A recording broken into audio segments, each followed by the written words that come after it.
Good morning everyone, welcome back to my video. और अभी duty निकल रहे थे हम, तो सोचे कि ड्यूटी निकलने से पहले एक वीडियो बना देते हैं।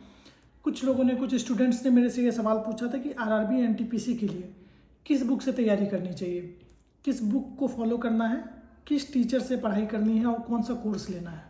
तो आपके इन्हीं सब सवालों के जवाब लेकर मैं इस वीडियो में आया हूँ। तो वीडियो लास्ट तक देखिएगा, मैंने कोशिश की है कि आपके सारे डाउट्स को क्लियर कर सकूँ। तो स्टार्ट करते हैं। तो जो सबसे इम्पॉर्टेंट चीज़ है, अगर आप आरआरबी एनटीपीसी का फॉर्म भरने वाले हैं या भर चुके हैं, तो आपको सिलेबस पता होना चाहिए। एग्ज़ाम का पैटर्न क्या है, कितने स्टेप्स में एग्ज़ाम होंगे और टोटल नंबर ऑफ़ क्वेश्चंस क्या आने वाले हैं, आपको टाइम क्या दिया जाएगा, ये सब चीज़ें आपको बेसिक डिटेल्स है, ये आपको पता होना चाहिए। मोस्टली लोगों को पता होगा, फिर भी मैं रिपीट कर देता हूँ। मैथ्स, रीजनिंग, जनरल नॉलेज, इन तीनों सब्जेक्ट से आपके क्वेश्चंस देखे जाएंगे एग्ज़ाम में, CBT 1 में। ठीक है, मैथ से 30 क्वेश्चंस आएंगे, रीजनिंग से 30 क्वेश्चंस आएंगे और जनरल नॉलेज से 40 क्वेश्चंस आएंगे। टोटल नंबर ऑफ क्वेश्चन जो आपको एग्जाम में मिलेंगे वो होंगे 100 क्वेश्चंस। और टाइम आपको मिलेगा 90 मिनट्स। 90 मिनट्स में आपको ये 100 क्वेश्चंस को सॉल्व करना है। और जो सबसे इंपॉर्टेंट चीज़ है वो है नेगेटिव मार्किंग 1/3। इस चीज़ को आप इग्नोर नहीं कर सकते, क्योंकि नेगेटिव मार्किंग जो होता है वो आपका एग्ज़ाम का गेम चेंजर होता है। बहुत बार हमने देखा है क्या कि बहुत सारे स्टूडेंट ऐसे जो 100 में 100 अटैम्प्ट करते हैं, लेकिन उनकी एक्यूरेसी बहुत ख़राब होती है, जिनकी वजह से उनका एग्ज़ाम क्लियर नहीं हो पाता है। और कुछ लोग ऐसे होते हैं जो 100 में से 70 ही अटैम्प्ट करते हैं, लेकिन उनकी एक्यूरेसी बहुत अच्छी होती है, 99%, 100%, तो उनके एग्ज़ाम क्लियर हो जाते हैं।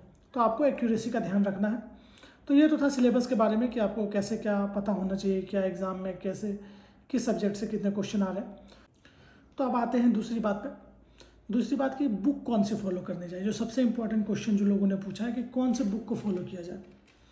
तो मैथ्स के लिए जो अभी स्क्रीन पे आपको दिख रही है, ये बुक किरण पब्लिकेशन की है और इसमें 2025 तक के सारे एग्ज़ाम्स जो कंडक्ट कराए गए हैं TCS के द्वारा, प्रीवियस ईयर के सारे क्वेश्चंस इसमें चैप्टर वाइज कवर किया गया है विथ एक्सप्लेनेशन। और बहुत ही अच्छी किताब है और मुझे नहीं लगता कि इस किताब से बाहर कोई क्वेश्चंस आ सकते हैं। बस ये हो सकता है कि थोड़ा बहुत लैंग्वेज चेंज कर दे, डिजिट्स चेंज कर दे, बाकी कंसेप्ट यही रहेगा। तो अगर आप इस बुक में जितने क्वेश्चंस दिए हुए हैं, टाइप्स ऑफ क्वेश्चन, सबके कंसेप्ट अगर क्लियर कर लेते हैं, तो इससे बाहर कोई क्वेश्चन आपको देखने को नहीं मिलेगा।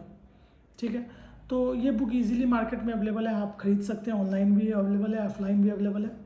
और सेम किरण पब्लिकेशंस की ही रीजनिंग की भी बुक आती है, जो अभी आपको स्क्रीन पर दिख रही होगी। ये बुक आप रीजनिंग के लिए प्रेफर कर सकते हैं। इसमें भी प्रीवियस ईयर के सारे क्वेश्चंस को कवर किया गया है टॉपिक वाइज और बहुत अच्छे तरीके से एक्सप्लेन किया गया है। तो आप इस बुक को एक बार देख लीजिए। और अब आते हैं जनरल नॉलेज पे। तो जनरल नॉलेज तो एक ऐसा सब्जेक्ट है जो कि बहुत वास्ट है। 100% इसको कवर कर पाना सबके लिए मुश्किल होता है। और ये बात आप सब इस बात को बहुत भली भांति जानते होंगे कि जनरल नॉलेज एग्ज़ाम में हमेशा परेशान करता है। कभी कोई क्वेश्चन आपको ऐसा देखने को मिल जाएगा, चाहे आप कितनी भी पढ़ाई कर लो, जो आपको ऐसा लगेगा कि यार ये क्वेश्चन तो हमने कहीं देखा ही नहीं था, ये क्वेश्चन तो आउट ऑफ सिलेबस है, ऐसा महसूस होगा आपको। लेकिन इन सब चीज़ों से घबराना नहीं है। कोशिश ये रहनी चाहिए कि हमें ज़्यादा से ज़्यादा क्वेश्चंस को कवर करना है, ज़्यादा से ज़्यादा टॉपिक्स को पढ़ना है, ताकि मैक्सिमम पॉसिबल क्वेश्चन जो है वो हम अटैम्प्ट कर सकें जनरल नॉलेज में। और ऐसा तब होगा जब आप स्टैटिक के साथ साथ करंट अफेयर, इन सब चीज़ों का भी ध्यान रखेंगे, क्योंकि जनरल नॉलेज जो होता है उसमें आपका करंट अफेयर भी इंक्लूडेड रहता है। तो आपको इन सब चीज़ों के लिए जो बुक सबसे इम्पॉर्टेंट है और सबसे बेसिक है, हर कैंडिडेट के पास होना चाहिए ये बुक।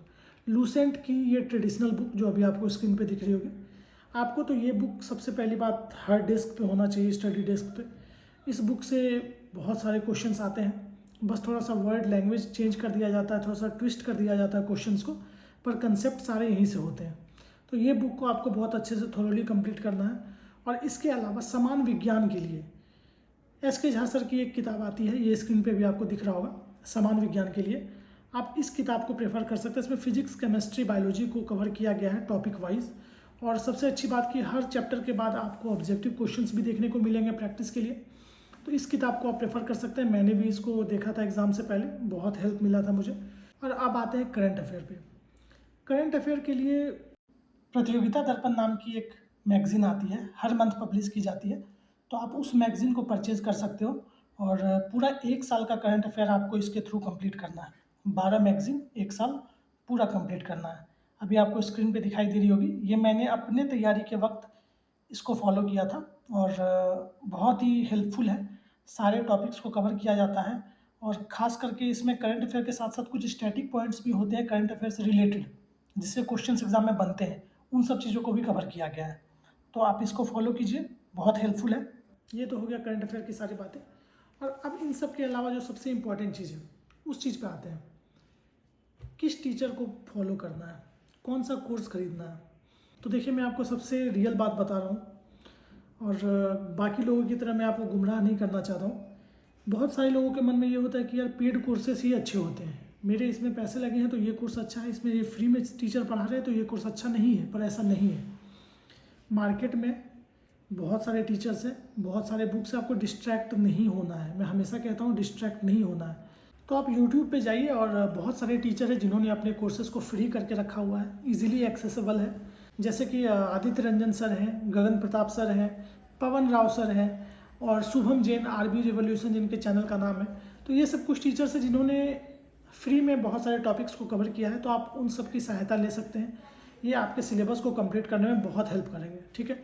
तो आप इन सब टीचर्स को फॉलो कर सकते हैं। बाकी आपकी अगर कोई पर्सनल चॉइस है तो आपकी पसंद। मैंने इन सब टीचर्स को फॉलो किया था, इसलिए मैंने आपको रिकमेंड किया है। और एक बहुत ही इम्पॉर्टेंट चीज़ है मॉक टेस्ट। आपको मॉक टेस्ट पे बहुत ध्यान देना है। मॉक टेस्ट से ज़्यादा इम्पॉर्टेंट होता है उसका एनालिसिस। जब आपका सिलेबस कंप्लीट हो जाए, प्रीवियस ईयर आप जब प्रैक्टिस कर रहे हो, उस दौरान आपको हर दिन एटलीस्ट 2 मॉक टेस्ट लगाने हैं। सुबह शाम आपको एटलीस्ट 2 मॉक टेस्ट अटैम्प्ट करने हैं। बहुत सारे वेबसाइट्स है, लाइक टेक्स्ट बुक है, ग्रेडअप है, तो आपको जो अच्छा लगता है आप उस वेबसाइट को चूज़ कर सकते हैं और उसके थ्रू अपना मॉक लगा सकते हैं। और हाँ, एक बात याद रखना कि मॉक जब आप देते हैं तो एक सेपरेट कॉपी रखिए अपने साथ में। मॉक देने के बाद बहुत सारे ऐसे क्वेश्चंस होते हैं जिसको कि आप अटैम्प्ट नहीं कर पाते हो एक बार में, या फिर सिली मिस्टेक्स की वजह से गलत हो जाता है। तो जब आप टेस्ट देने के बाद आप एनालिसिस करते हो ना, तो उन सब क्वेश्चंस को आप एक नोटबुक में नोट करते जाइए, ठीक है। और उन सब क्वेश्चंस को नोट करने के बाद आपको हर वीक में एटलीस्ट एक दिन सारे क्वेश्चंस को रिवीजन करना है।